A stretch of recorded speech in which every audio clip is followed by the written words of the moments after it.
We're going to be speaking now to Dr. Sattam Mutlaj Ahmad, who is an emergency doctor working in a hospital in horrific conditions in northern Iraq. And he's been living in Daesh-controlled territory for 4 years now. So we're going to have a word with him to try and find out a little bit more about what's going on the ground. Dr. Sattam, are you there? Assalamu alaikum warahmatullah. Yes, thank you. MashaAllah. My name is Dr. Sattam from Salahuddin Governorate in north of Iraq, working as a medical doctor in many humanitarian organizations, working in camps of Iraqi refugees.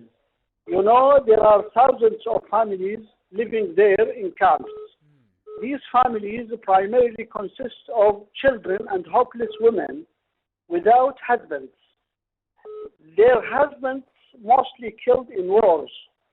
And these hopeless families totally dependent on assistance from organizations. These humanitarian organizations provide the minimum requirements of living to their families. Some of these organizations established PHC, primary health care centers, for caring of these hopeless families and also providing the minimum requirement of health to these families, which consists of little children and females. The families of refugees facing big deficit in food, medicine, and shelter. Most of these camps are established in the region where I live, in north of Iraq. As everybody knows, that these humanitarian organizations were doing their best in meeting the essential requirements or the essential needs of the refugees who are living in these camps.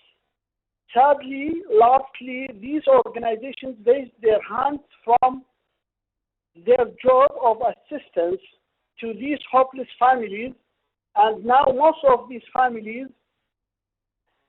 in desperate need to the minimum requirement of living.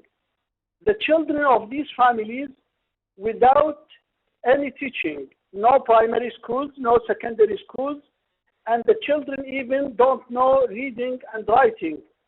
You know, we are now in the 21st century.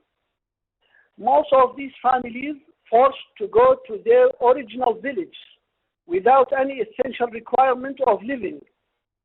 Every family taking their tent and go to their village because their homes, their houses were exploded and being leveled with earth, with the surface of earth.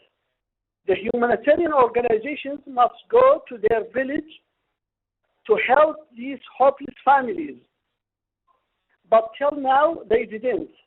The government didn't provide the essential requirement of living to these families and didn't provide the minimum salary to these families to keep them alive, at least.